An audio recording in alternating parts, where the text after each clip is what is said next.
¿Qué tal, amigos? Bienvenidos un día más a vuestro canal de lectura El Enviado. ¿Cómo me gusta grabar en estos momentos? En los momentos que es de noche. No sé en qué momento del día estaréis viéndome vosotros, pero sobre todo me gusta leeros cuando llego a casa. Me acomodo, estoy tranquilo, cojo el libro y os grabo un capítulo para que lo escuchéis. Bueno, antes de nada, recordaros que tenéis en el primer comentario el enlace a la compra del libro de la editorial Planeta. Son reflexiones y resúmenes lo que estamos leyendo del contenido de Caballo de Troya. Menuda impresión, ¿verdad? Menudo capítulo más conmovedor el que vivimos en el anterior vídeo. El maestro resucita de una forma espectacular a Lázaro. La gente alucina realmente al ver que una persona que llevaba 4 o 5 días muerta y enterrada es resucitada por el maestro. La cosa se queda en que, bueno, pues se lo están contando a Jasón, todo esto, se lo están contando el mismo Lázaro y sus acompañantes y familiares a Jasón. Y bueno, la parte que nos quedamos es en que Lázaro resucita y bueno, sus hermanas se conmueven de una forma impresionante y Jesús las mete dentro de la casa. Y ahí se queda Lázaro, preguntándole a la gente qué ha pasado y qué hace vivo y por qué lleva esas ropas de muerto. Lázaro no sabe ni cuándo murió. Bueno, vamos a seguir un poco.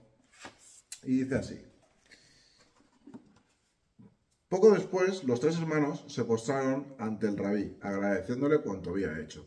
Pero Jesús, tomando a Lázaro por sus manos, le levantó diciendo: Hijo mío, lo que te ha sucedido ocurrirá igual a todos aquellos que crean en el Evangelio, pero resucitarán bajo una forma más gloriosa.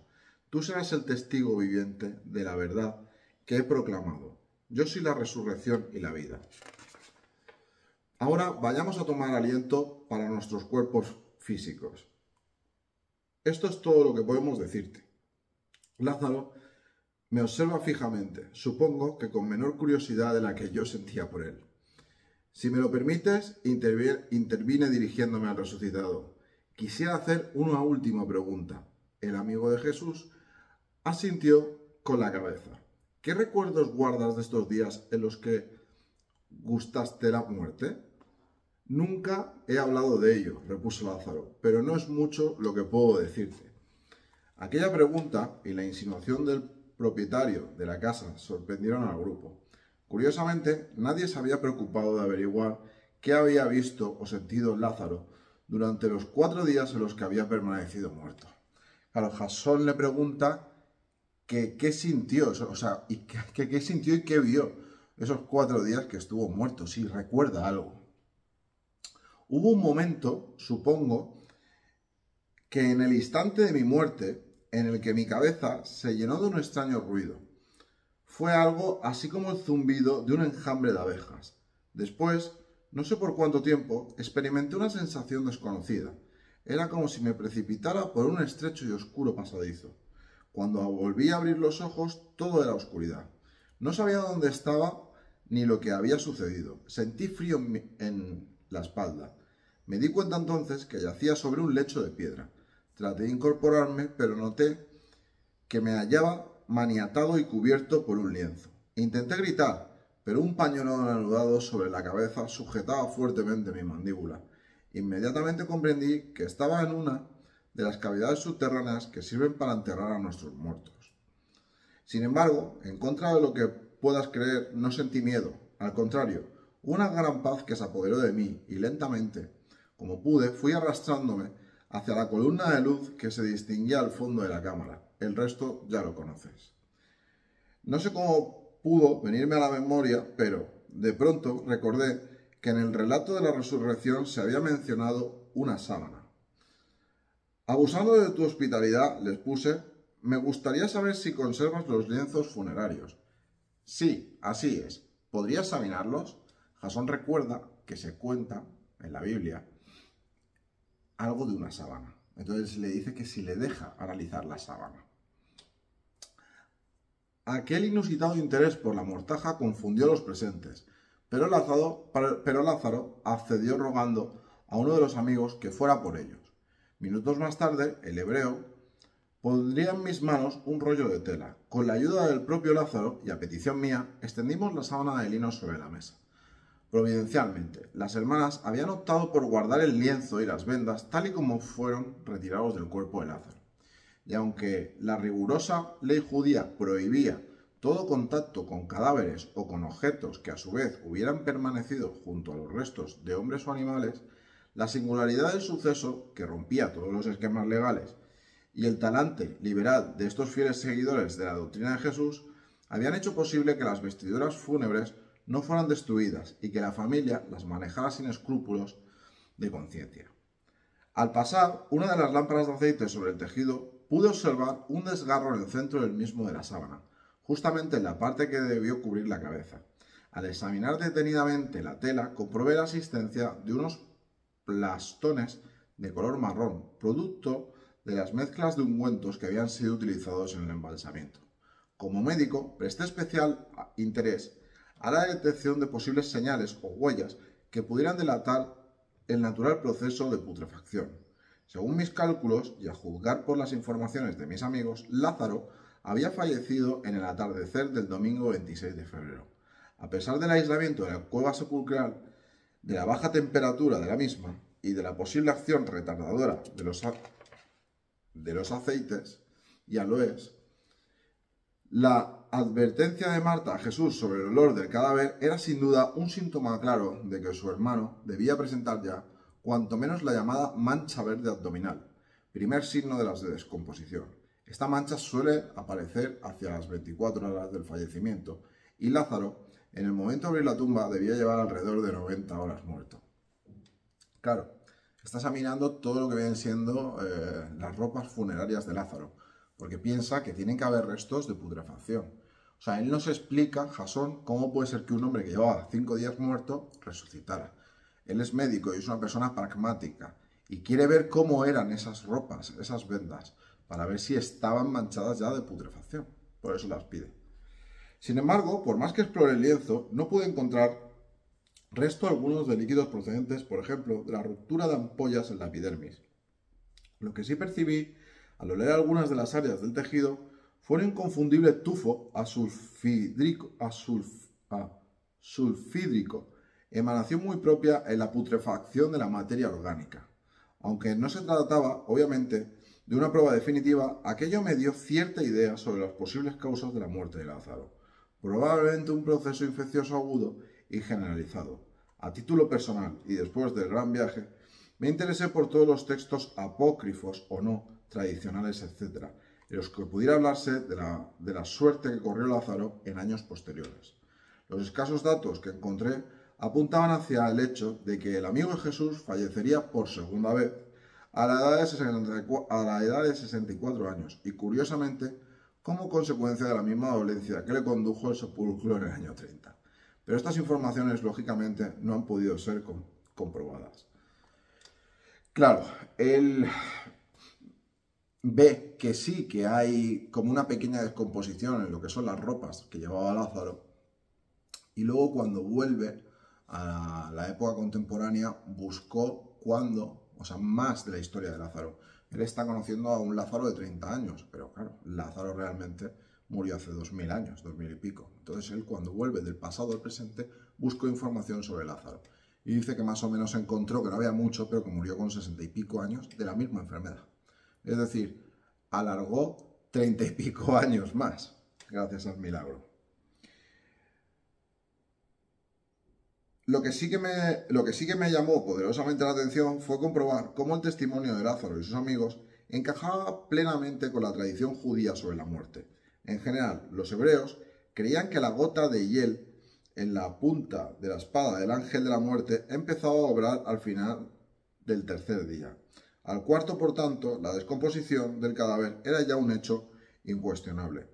De acuerdo con la información de la familia de Lázaro, el maestro recibió la noticia de la grave dolencia de su amigo cuando aquel llevaba ya 11 horas muerto.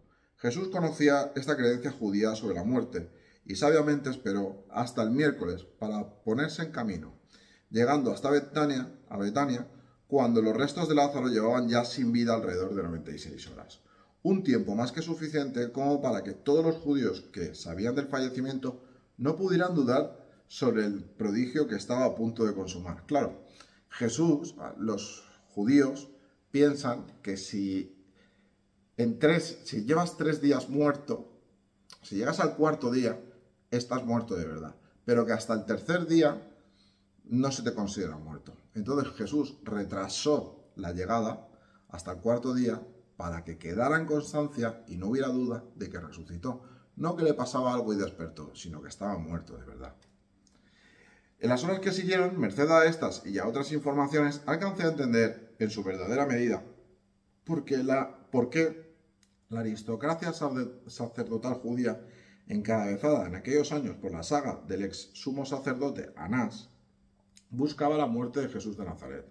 A las pocas horas de la resurrección de Lázaro, los jefes del templo y, por supuesto, el yerno de Anás, tuvieron cumplida cuenta de cuánto había ocurrido en Betania, mientras la inmensa mayoría de los amigos del resucitado que habían sido testigos excepcionales del suceso se hacían lenguas del mismo, pregonando a los 4 vientos la portentosa señal del maestro de Galilea.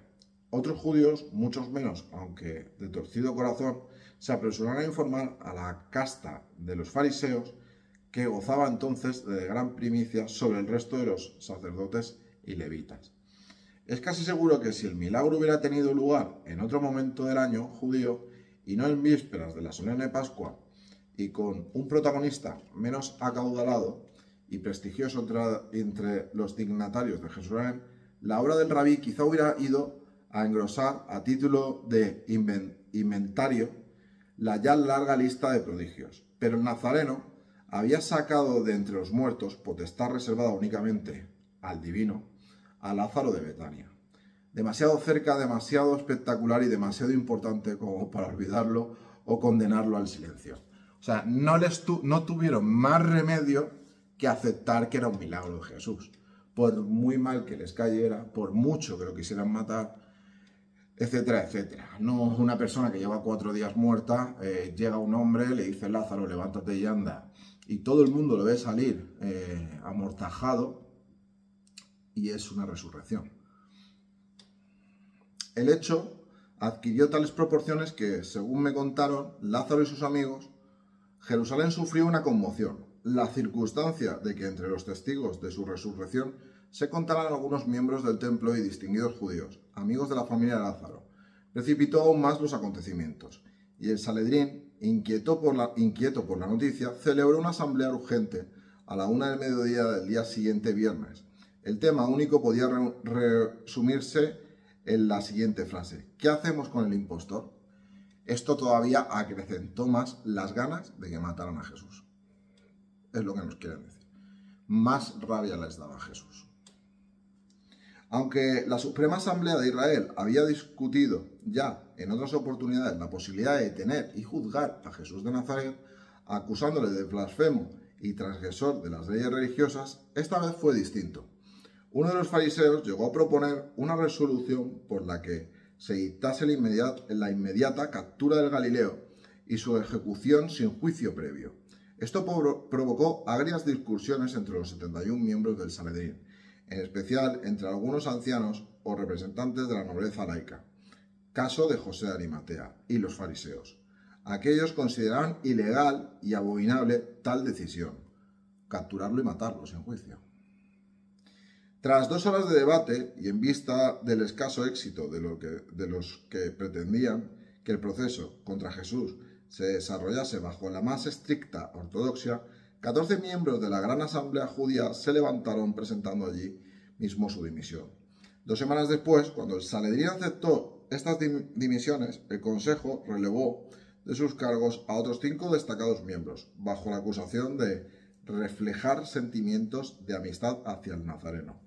Estas circunstancias despejaron el camino del Sanedrín, que tomó la decisión casi unánime de prender y ajusticiar al maestro. Es decir, se quitaron de en medio a todos los que no le daban la razón, el Sanedrín. Y ya se quedó con los que querían matar a Jesús. Lázaro y su familia no se equivocaban al creer que la suerte de Jesús estaba echada.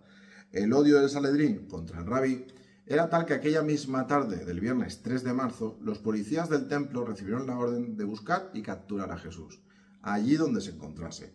Pero la inminente entrada del sábado al atardecer del viernes salvaría al Nazareno, aunque toda Jerusalén sabía de la presencia de Jesús en Betania. Los levitas decidieron aguardar al domingo para ejecutar la orden de caza y captura. Los amigos del maestro se apresuraron a comunicarle el grave acuerdo del Sanedrín, apremiándole a que huyera. Pero Jesús no hizo caso y siguió en la zona hasta la mañana del domingo 5 de marzo. Tras despedirse de Lázaro y sus hermanas, el rabí y su grupo partieron hacia su campamento en las proximidades de la ciudad de Pella. Pocos días después de la marcha del maestro, el burlado Sanedrín centró sus iras en el resucitado. Es decir, no pudo coger a Jesús, pues dijo, voy a ir a por Lázaro. Lázaro y su familia fueron llamados a declarar a Jerusalén, y los sacerdotes tuvieron que rendirse a la evidencia del milagro acto de Jesús. En este sentido, el testimonio del médico del templo, Ben Agia, que había asistido al vecino de Betania durante su fulminante enfermedad y comprobado por sus propios ojos, el ritual del embalsamiento fue decisivo. Es decir, estaba el médico que lo atendió y que vio cómo lo amortajaron. Y al verlo resucitado, se quedaron alucinando. Dijeron, ha resucitado de verdad. Sin embargo, el torcido corazón de Caifás y de sus partidarios hizo registrar en los archivos del Sanedrín que aquel prodigio tenía su origen en el maléfico poder del príncipe de los demonios, aliado del rabí de Galilea. Esta resurrección, insisto en ello, lejos de abrir el alma de los representantes religiosos del pueblo hebreo, envenenó aún más sus sentimientos hacia Jesús. El sumo sacerdote y los jefes del templo se encargaron de convencer al resto. Fijaros, Jesús hace un milagro de buena fe, sin meterse con nadie, y la envidia humana es así. Más lo buscan para matarlo. Es increíble. Dejo un trozo sin leer, ¿vale? A no leer la obra completa. Convencer al resto del tribunal de que, de seguir por aquel camino, todo el pueblo de Israel terminaría por atacar la doctrina del Galileo, pudiendo conducir a la nación a una catástrofe. En cierto modo, el Sanedrín tenía razón, ya que muchos hebreos, entre los que figuraban buena parte de los propios discípulos, consideraban al Mesías como un libertador político, un revolucionario que expulsaría a los romanos de Israel. Claro, el miedo que tenía es que el perder el trabajo. O sea, que todo el mundo siguiera a Jesús, a su palabra. Por eso lo querían matar. Fue precisamente en una de aquellas reuniones del Sanedrín, según me informó Nicodemo, cuando Caifás hizo alusión por primera vez al antiguo adagio judío repetido con posterioridad, que rezaba, más vale que un hombre muera antes de ver perecer a una comunidad. Pero los problemas de la Suprema Asamblea de Israel no terminaban en Jesús. El Sanedrín se había dado perfecta cuenta de que era menester eliminar también a Lázaro. ¿Qué conseguían apresando y ajusticiando al maestro si continuaba con vida el máximo exponente de su poder? La popularidad del resucitado había alcanzado tal grado que Caifás y los fariseos decretaron igualmente la eliminación de Lázaro. Claro, Lázaro, todo el mundo iba a su casa, como cuando llega Jasón y lo ve allí, que había gente rodeándolo, porque, claro, quieren ver al resucitado. Y eso es la prueba de que Jesús es un Dios en la tierra. Los planes del Sanedrín terminaron por filtrarse y el amigo de Jesús fue puntualmente informado. Esta dramática situación había sumido a la familia de Betania en una permanente angustia. Ahora empezaba a comprender su natural desconfianza cuando, pocas horas antes, yo había solicitado entrevistarme con Lázaro. Quizá, en mi opinión, otro de los graves errores del Sanedrín fue no detectar primero el resucitado. Al comprobar que Jesús había desaparecido, los sacerdotes olvidaron temporalmente a Lázaro y dieron órdenes expresas a Yohanan ben Geda, portero jefe, así como el resto de los levitas y policías al servicio del templo, para que en caso de que el nazareno hiciera acto de presencia, fuera capturado de inmediato. Uno de los comentarios más extendidos en aquellos días previos a la celebración de la Pascua y que yo había tenido ocasión de escuchar desde mi llegada a Betania era precisamente si el nazareno tendría el suficiente coraje como para acudir a Jerusalén y celebrar como cada año los sagrados ritos. Este rumor popular había desquiciado a los sacerdotes hasta el extremo de trasladar el problema Lázaro a un segundo plano. Claro, ellos piensan que Jesús va a volver a Jerusalén a celebrar la Pascua como todos los años. Y informan a todos los policías del templo y a todas las autoridades que en el momento en que lo vean, que lo capturen. Y eso, claro, dejó un poco de lado lo de Lázaro, porque la misión principal era encontrar a Jesús y matarlo. Porque pensaban que iba a ir, y fue. Así discurrió mi primer encuentro con el amigo amado de Jesús, interrumpido finalmente por la entrada en la sala de Marta. En una bandeja de madera me ofreció un refrigerio que agradecí nuevamente con todo mi corazón. Después del relato de los hebreos que me acompañaban, mi admiración por la señora había crecido sensiblemente, y supongo que ella, con su gran intuición femenina, debió notarlo. Al entregarme la comida, Marta bajó los ojos sonrojándose. «Te ruego, hermano Jasón», habló Lázaro, «que tengas a bien aceptar este humilde alimento. Sabemos que lo necesitas, y te suplico igualmente que te consideres en tu casa. Esta noche y cuantas precises. Este será tu techo». Traté de disuadirle, pero fue inútil. Lázaro y sus amigos habían descubierto que en verdad mi actitud era limpia y noble. Lo invitaron a quedarse en casa de Lázaro. Las emociones del día me habían abierto el apetito y ante la mirada complicada de mis nuevos amigos no tardé en dar buena cuenta del grano tostado, de los higos secos, los dátiles, miel y del cuenco de leche de cabra que formaron mi cena. Bien entrada la noche, el propio Lázaro me condujo hasta una de las estancias del piso superior.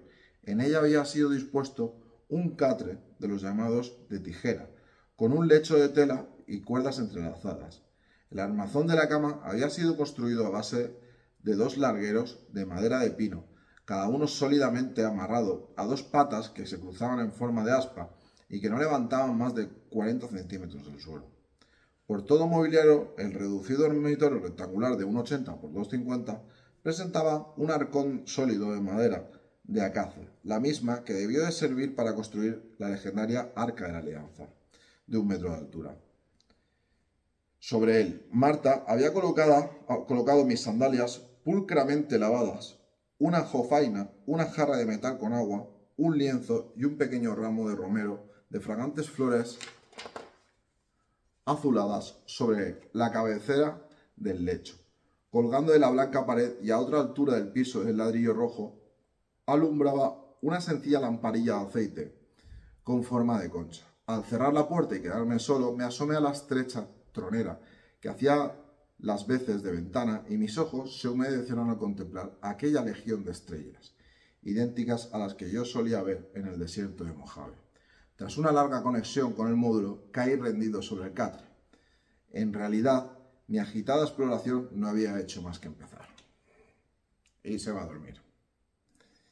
Bueno, pues pasamos al 31 de marzo, viernes. Él está en casa de Lázaro y ya os puedo adelantar que estoy casi seguro que en el siguiente capítulo, mira, viene Jesús. Dentro de 2 hojas conoceremos a Jesús de Nazaret. ¿Por qué hago tanto hincapié en que conoceremos a Jesús de Nazaret? Bueno, pues porque esta serie que estamos haciendo de reflexiones personales, cuando conoces a Jesús de Nazaret, realmente te das cuenta de la importancia de cómo era ese hombre y cómo era su carácter. Yo me enamoré del hombre que sale en ese libro. Espero ser lo más preciso posible y leerlo con el más rigor posible para que vosotros sintáis el mismo amor que yo sentí la primera vez que leí este libro, hará 4 o 5 años ya. Así que, bueno, vamos a dejarlo por aquí. Se nos ha quedado un capítulo un poquito más cortito, pero os dejo con esa sensación de saber que vais a conocer al mismísimo Jesús en el próximo capítulo. Muchísimas gracias por vuestro tiempo, por pasarlo conmigo. Si me estás viendo, sé que me ve mucha gente, si me estás viendo, déjame un comentario con lo que piensas. Si me sigues, si te gusta la historia, si te intriga, si quieres leerla por ti mismo, déjame algo para que yo vea que me ves y así nos hacemos compañía. Muchísimas gracias por el rato. Nos vemos muy pronto. Cuidaros. Suerte.